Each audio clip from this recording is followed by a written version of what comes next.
Bully by Rebecca Colby, illustrated by Thomas Mayer.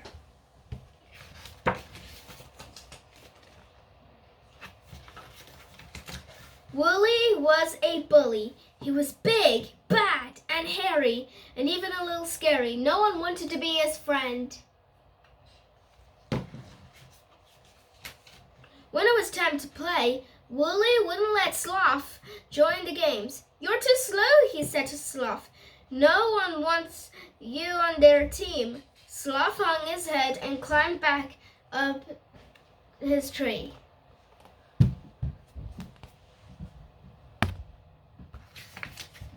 When the game ended, Willie picked on Rhino. "You smell funny," he said. "Don't you ever wash?" Rhino lowered his eyes and waddled home for another bath.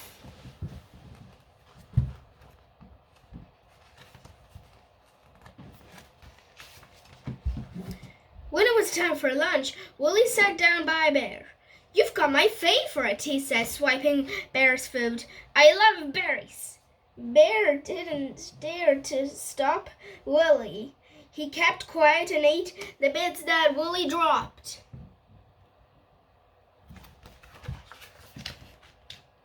Willie loved it when the other animals did what he told them to do, even though they often ran away from him. But one day, Willie spotted an animal who didn't run away from anyone. It was a tiger. It was a tiger. Tiger snarled at Anteater. "Is that your tongue?" he asked.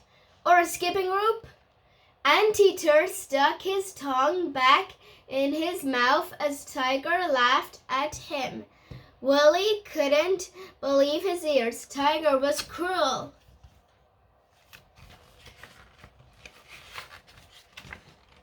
Later, Tiger growled at Antelope.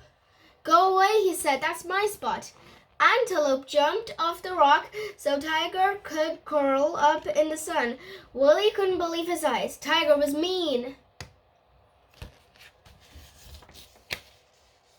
Then Tiger turned on Willie. "What are you looking at?" he thundered. "Stop it, or I'll throw you and your friends into the mud." Willie couldn't believe what was happening. Tiger was treating him badly, and he didn't like it.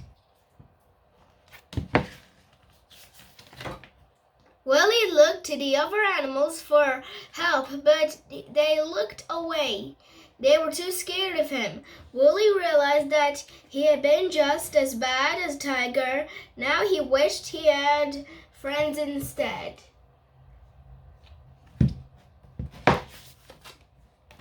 Willie knew what he had to do to make it up to the others. He would save them.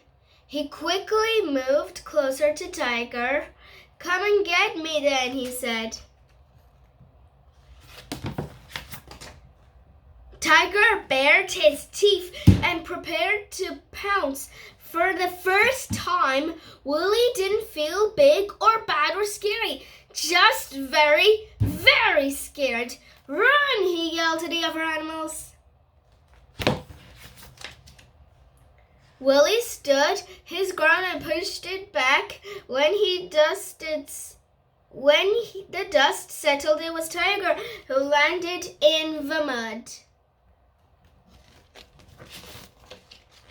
Willie was never a bully again. He was still big and hairy, but he was also kind and everyone wanted to be his friend.